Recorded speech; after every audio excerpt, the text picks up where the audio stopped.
ಬತ್ತಿದ ಜಲಾಶಯಗಳು, ಶತಮಾನದ ಇತಿಹಾಸದ ದೇವಾಲಯಗಳು ಬಹಿರಂಗ.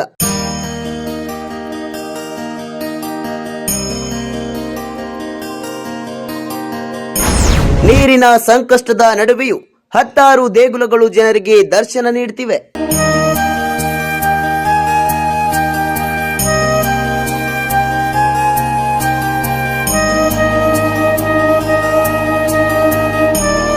ರಾಜ್ಯದಲ್ಲಿ ಬತ್ತುತ್ತಿರುವ ಜಲಾಶಯಗಳು, ಹೊರಬರುತ್ತಿರುವ ಐತಿಹಾಸಿಕ ದೇಗುಲಗಳು. ಹೌದು, ರಾಜ್ಯದ ಹಲವು ಜಲಾಶಯಗಳಲ್ಲಿ ನೀರಿನ ಮಟ್ಟ ಕುಸಿದ ಪರಿಣಾಮ ವರ್ಷಗಳ ಹಿಂದೆ ಮುಳುಗಡೆಯಾಗಿದ್ದ ಪುರಾತನ ದೇವಾಲಯಗಳು ಮತ್ತೆ ದರ್ಶನ ನೀಡುತ್ತಿವೆ. ಇತಿಹಾಸದ ಪುಟಗಳಲ್ಲಿ ಉಳಿದಿದ್ದ ಈ ದೇಗುಲಗಳು ಈಗ ಜನರ ಗಮನ ಸೆಳೆಯುತ್ತಿವೆ. 1974ರಲ್ಲಿ ಕಬಿನಿ ಜಲಾಶಯ ನಿರ್ಮಾಣವಾಗುವ ಮುನ್ನ ಪ್ರಮುಖ ಶಿವನ ದೇವಾಲಯವಾಗಿ ಗುರುತಿಸಿಕೊಂಡಿದ್ದ ಪುರಾತನ ದೇವಸ್ಥಾನ ಇದೀಗ ಮತ್ತೆ ಕಾಣಿಸಿಕೊಂಡಿದೆ.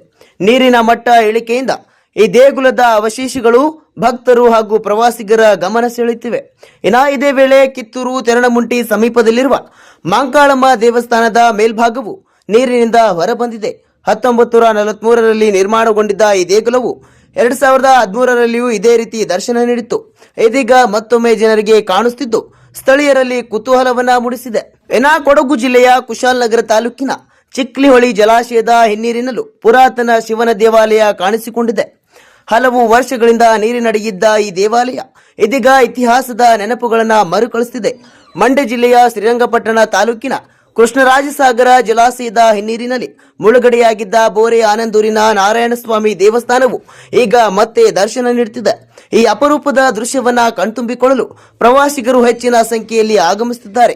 ನಾರಾಯಣಸ್ವಾಮಿ ದೇವಸ್ಥಾನದ ಸಮೀಪದಲ್ಲೇ ಇರುವ ಶಿವಲಿಂಗ ಹಾಗೂ ಹಲವು ಪುರಾತನ ಕಲ್ಲಿನ ಅವಶೇಷಗಳು ನೀರಿನಿಂದ ಹೊರಬಂದಿದ್ದು ಈ ಪ್ರದೇಶದ ಐತಿಹಾಸಿಕ ಮಹತ್ವವನ್ನ ಸಾರ್ತಿವೆ.